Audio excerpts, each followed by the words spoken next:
Hi guys! Welcome back to my channel. This is again Marco Espinosa. For today's video guys, we will be unboxing this air fryer oven from Kyowa. The model number is KW-3850 and I bought this from Shopee. So shout out to Houseware Express where I bought this. That's the online shop. I will link the shop below or on the description.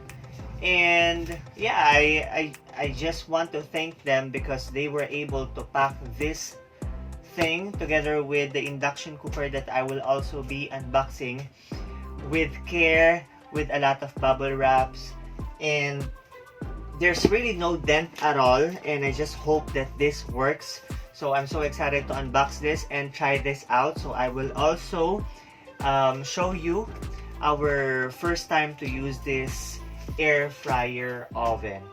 Alright, there you go. So we were able to unbox it and it was really super secured with a lot of bubble wrap, with a lot of scotch tape and all. Even the accessories were kept secured with bubble wrap, and very good to the online seller Houseware Express. This is how it looks like. Very stylish. It is matte black. So as you can see, there's timer, function, air fryer temp, oven temp, and lamp. Ayan. And there's power indicator right here. And then it's also stylish or styled with some silver linings. Wow, silver linings or silver design. Then as you open it, there you go. It's kind of huge. I think 2 kilos of chicken will fit in there because this one has rotisserie, if I'm not mistaken. Ayan. There's air fryer oven manual. There you go. So just go ahead and read it through. And these are the accessories included.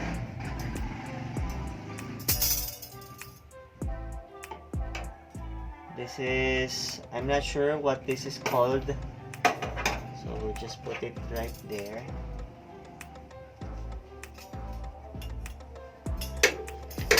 Maybe I can see it from here.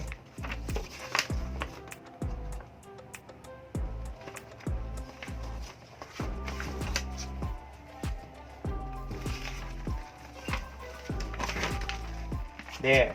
Okay. So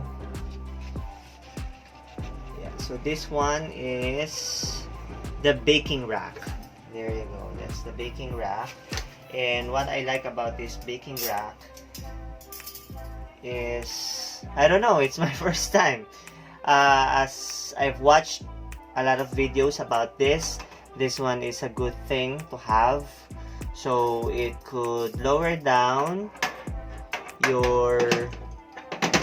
what you're cooking, so it won't get too close to the heating surface.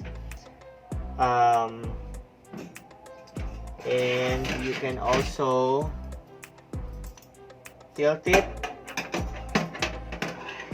put it upside down, something like that, or reverse it, so it could get closer to the heating surface. There. So this one attached. I just haven't detached it. This one is the rotisserie handle. There. Just remove it so you can see it. There you go. It's been detached. So for example,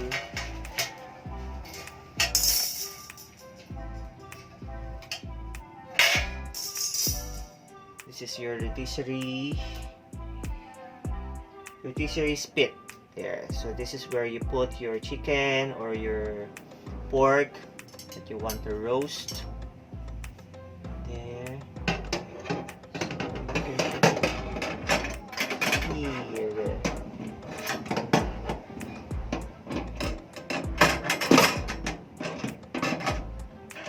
There you go.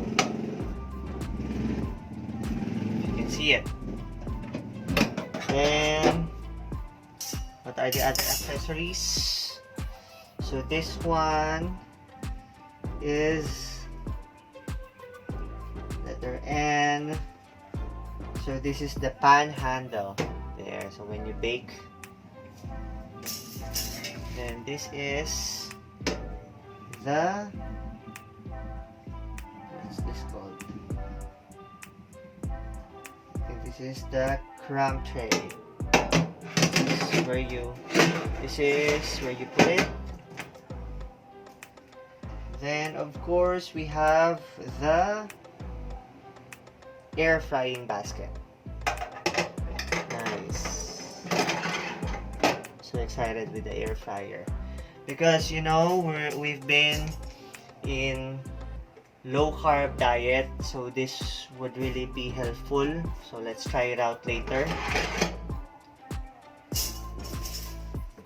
And as far as I can remember, there's also, what you call this?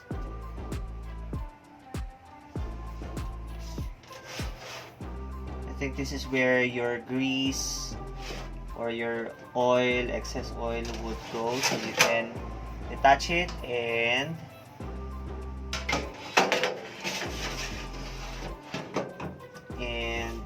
put them away. There you go. So yeah, so that's about it. There's handle here, and let me show you. Alright, so there's handle here when you have to put it somewhere else.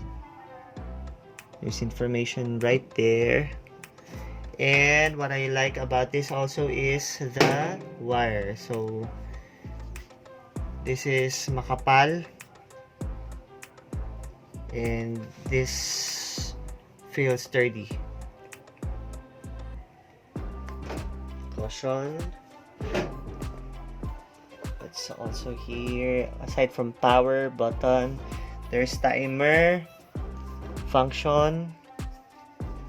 You can see it from here. I just want to apologize because it's my first time using this, so I don't know what are the functions are yet. There's function, upper heating, lower heating, upper heating convection, upper and lower heating convection, lower heating convection. There's cooking guide, how to clean and care for it, troubleshooting if something happens or if something wrong happens, for roasting. What else? So all are here, so just check them out, guys. Even the temperature, features and benefits. So there. Alright, so we are cooking for the first time dito sa ating Kyowa Air Fryer Oven. So we have pork chop here and we are now seasoning it. So I already seasoned one. So let's just repeat doon sa iba.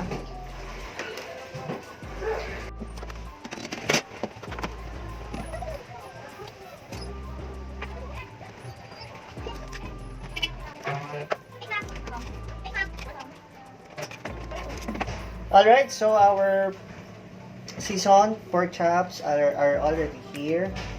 So we are about to put it inside our oven.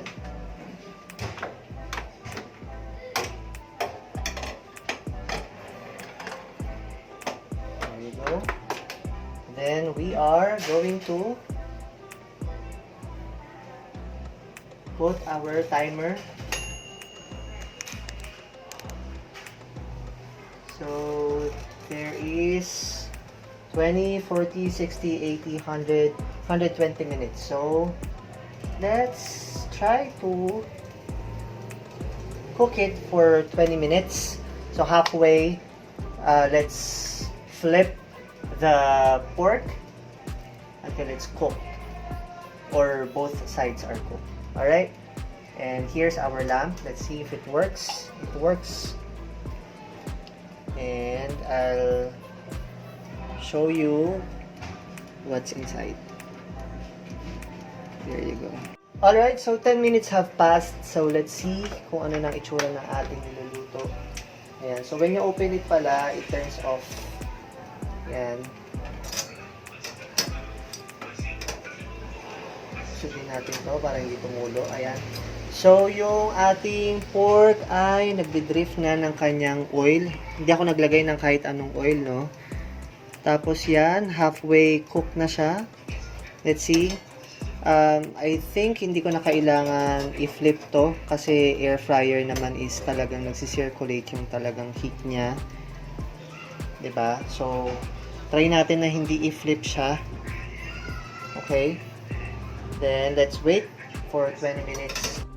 Okay, so 20 minutes have passed. Let's see kung ano na ang itsura ng ating pork. So, ingat lang. Because this is hot. And after 20 minutes, this is how it looks like.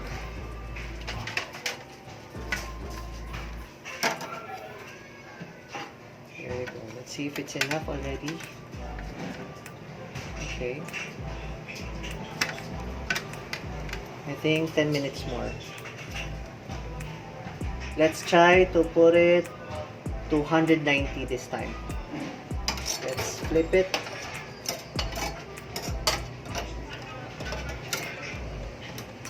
Looking good, looking good.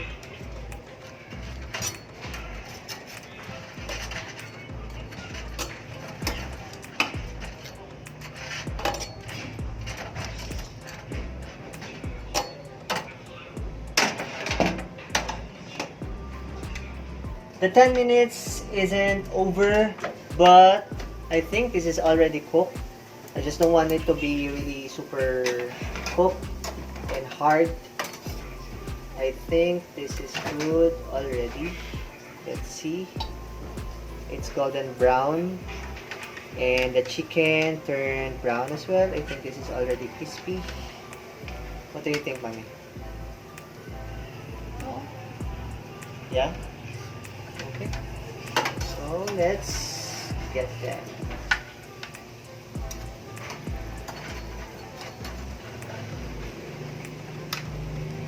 What's good about this is that a lot of oil have been released. Oh man, it's hot.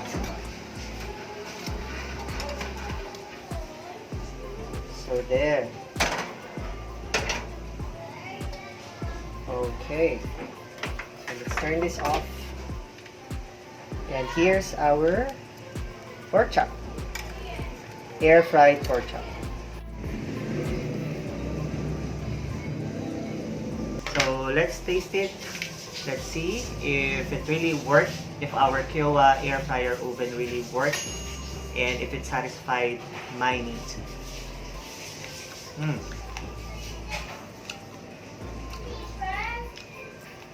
Let's try this.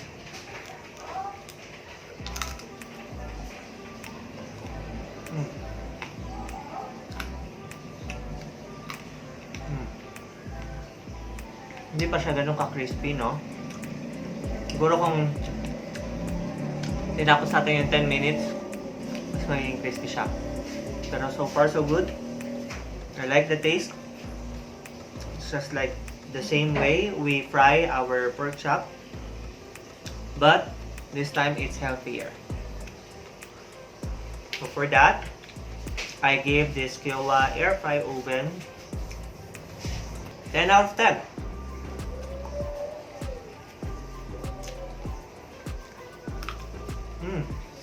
Crunchy. And I am so excited to try out the other functions that this air fryer is offering. So watch out for more videos, guys. That's about it. That's our unboxing, first impression, product review, and somehow a cooking recipe show for this air fried pork chop. There you go. So thank you guys for watching. Like, share, and subscribe. See you on our next video. Bye!